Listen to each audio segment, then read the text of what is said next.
Hello fellow Forex traders.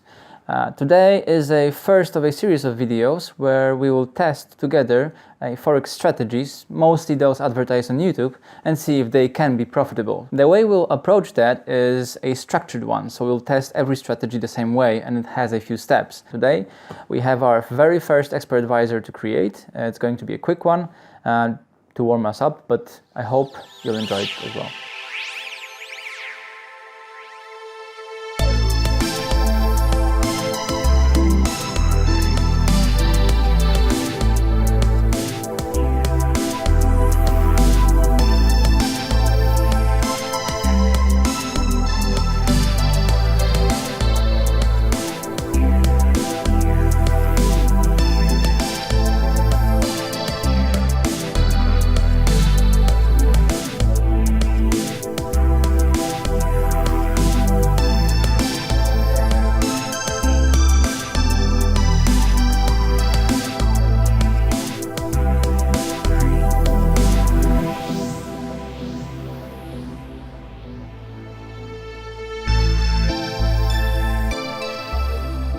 First step will be to look at the strategy and analyze it to see if it is an actual strategy with an entry criteria, exit criteria, and money management. Then, if the strategy is promising, we'll put down the rules and then we'll create a UML graph for how the expert advisor should fulfill those requirements.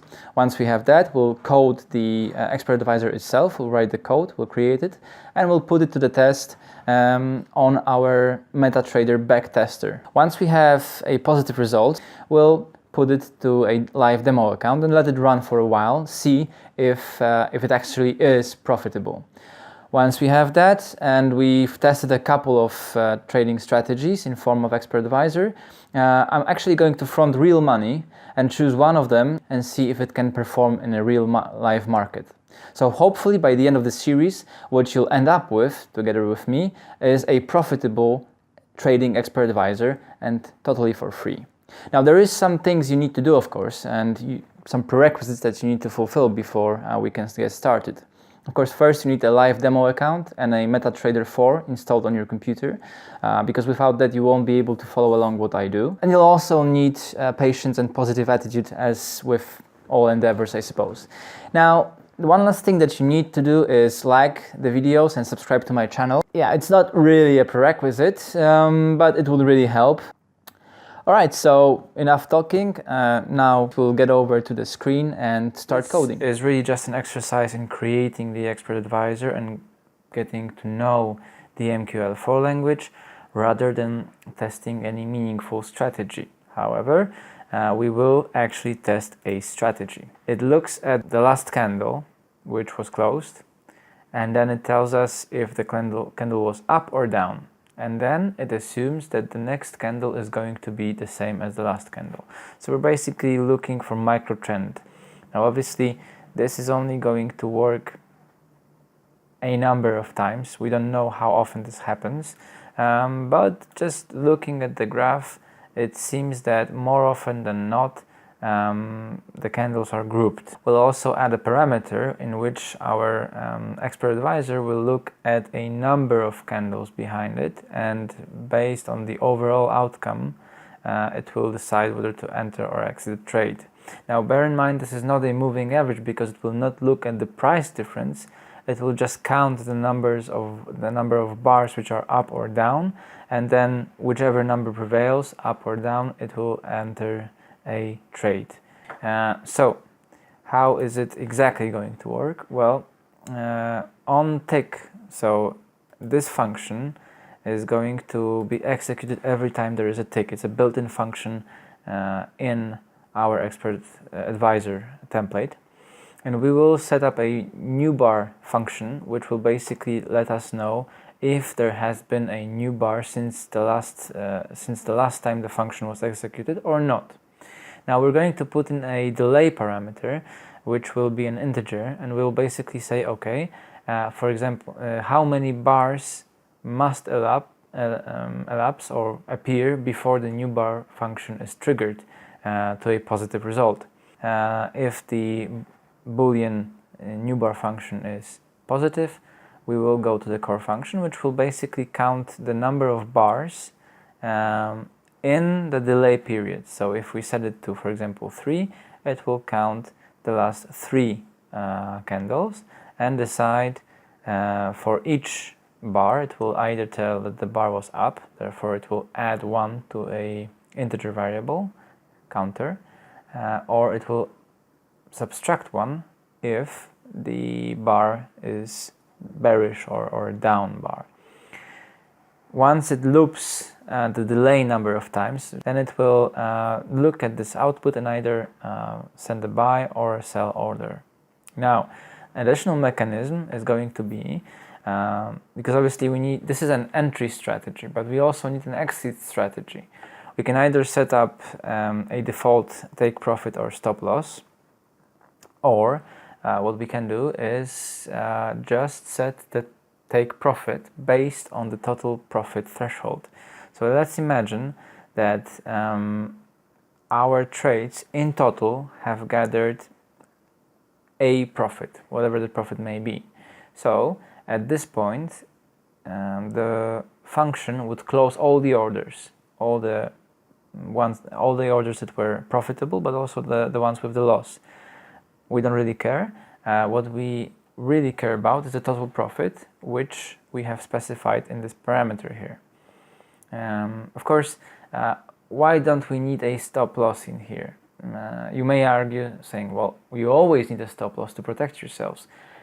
True, but given that our orders are always of the same size, if the market decides to go against us, our expert advisor will say, okay, the trend has shifted because now we have more bullish candle than bearish candle, and it will enter into a reverse position. Now, depending on how long the bearish trend has lasted, it will at this point reverse or just reduce our position, overall position, and it will play this way for as long as it can create a positive surplus of our profit trades over the negative losing trades, and then it will close all the trades. So how do we go about creating such an expert advisor? Well, in MetaTrader 4, if you want to access the the MQL editor, you just click this bar.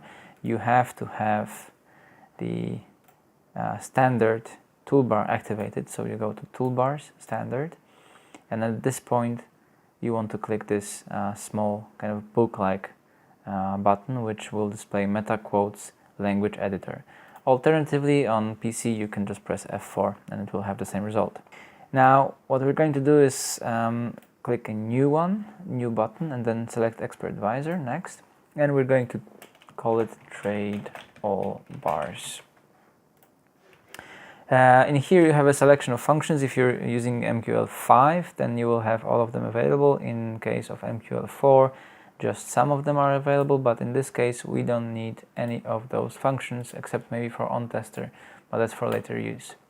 Now, so going back to our UML chart, or something that resembles a UML chart, the first thing we need to do is we need to figure out how to check for new bars that have appeared, and this is a function that we're going to use very, very often. Let's start from that. Now what we're going to do is we're not going to write this function in here, rather we're going to create ourselves a library of functions, and to do that we will create an include file. I'm going to click next, and we're going to call it detectors, because a new bar detects a new bar, so basically that's what it is. So our function will be a Boolean function, and it's going to be called new bar. Well, we want to be able to set the number of candles that must appear before we trigger the function to a positive result. So we will pass a parameter in here called delay, and we will give it a default value of 0. What it means is that if you do not pass any parameters within this function once you call it from our expert advisor, then it will be just assumed that delay is 0, and therefore the function will just look for the latest bar to appear. Basically, every new candle will trigger this function. The first thing we need to do is declare a static Boolean variable. Maybe let's just declare a standard Boolean function first. This will be new bar equals to 0. So we have declared a Boolean variable. For those who don't remember, Boolean variable just takes on 0 for false and 1 for true. They are interchangeable, so I just as well could have written false and it would be okay, but 0 is easier. What we want to check if the time of the last bar is equal to the variable that we have in store. Therefore, we will also need a date time variable, which will be called last bar, and we won't give it any value for now. Now, if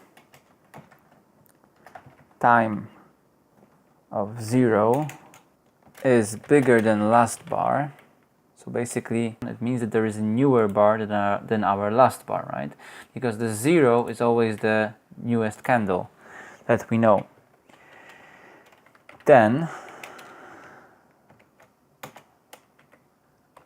we want to override the last bar parameter so that now the time 0, the newest candle, actually becomes the last bar.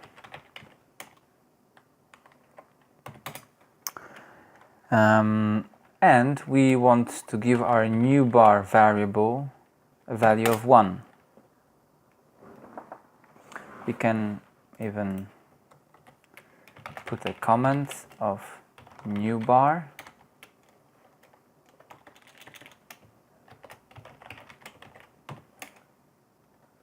Right? And now we will return new bar, whatever the value may be. So let's declare that here, bool new bar. At this point we need to go back to our expert advisor, and to be able to use the function, if you just call the function new bar and try to compile that, new bar function is not defined. And of course it's not defined because it's nowhere in here. What we have to do is include our library, detectors mqh. And now you see in here you have the detectors mqh in your toolbox window. So at this point we can go back to our function, put a breakpoint, and execute our expert advisor. And let's just press F11 to scroll through our code, and we'll add a watch for last bar. You see, last bar wasn't initialized, so at this point it's actually 0. So our condition is true, and now our last bar is 2103. See, now if we run the function again, see the last bar is again 0. Now why is that? Because we need to declare as a static datetime value, so it remains its value once it's being set. Now if we run the expert advisor and wait for tick, there it is. Now our last bar was given the name of new bar. The comment is true because it's the first time it's been initialized. Now a next tick came in, and as you can see, our last bar already has the value of our current bar, so our condition is false. Now this here says true because our comment is within the if clause, so let's move it to outside the if clause, and at that point we'll be able to go further. Also, to be able to look at the delay, what we have to do is put in this delay in here. Why? Well, let's imagine we have a delay of 1, At this point, we will look not at time 0, but at time 1. Alright, I will have to divide this episode into at least 2 parts. In the next part, we will code the EA itself and test if it works in the backtest of MetaTrader 4.